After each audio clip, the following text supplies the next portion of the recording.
Pacific మహాసముద్రంలో La Niña ముగిసింది. ప్రస్తుతం తటస్థ పరిస్థితులు ప్రారంభం కావడంతో భూమధ్య రేఖకు ఆనుకొని తూర్పు పశ్చిమ పసిఫిక్ మహాసముద్రంలో సాధారణం కంటే తక్కువగా ఉండే ఉపరితల ఉష్ణోగ్రతల్లో మార్పులు వచ్చాయి. దీంతో 4 నెలల పాటు కొనసాగిన లానినా ముగిసి తటస్థ పరిస్థితులు ఏర్పడ్డాయని అంతర్జాతీయ వాతావరణ నిపుణులు పేర్కొంటున్నారు. ఈ పరిస్థితులు సెప్టెంబర్, నవంబర్ వరకు కొనసాగే అవకాశాలు ఉన్నాయని అంచనా వేశారు. రానున్న నైరుతి రుతుపవనాల సీజన్లో తటస్థ పరిస్థితులు పోయి ఎల్ నినో వచ్చే అవకాశం లేదని భారత వాతావరణ శాఖ తేల్చి చెప్పింది. అయితే పసిఫిక్ మహాసముద్రంలో తటస్థ పరిస్థితులు కొనసాగుతున్న దేశంలో ప్రస్తుత వేసవి సీజన్లో ఎండలు సాధారణం కంటే ఎక్కువగా ఉంటాయని వాతావరణ నిపుణులు ఒకరు తెలియజేశారు.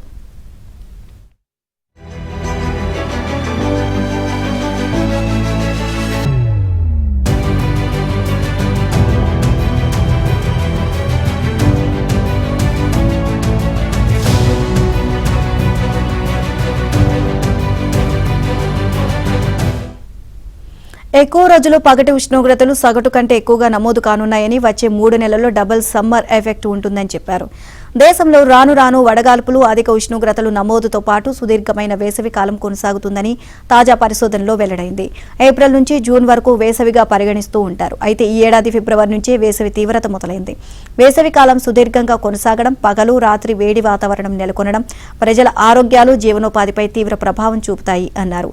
దిగుబడులు తగ్గడం, కొన్ని పంటలు బాగా దెబ్బతినడంతో వ్యవసాయ రంగం నుంచి వచ్చే ఆదాయం తగ్గుతుందని, తద్వారా దేశ ఆర్థిక వృద్ధిపై ప్రభావం చూపుతుందని ఇప్పటికే పలు ఆర్థిక సంస్థలు అధ్యయనంలో వెల్లడైందని గుర్తు చేస్తున్నారు.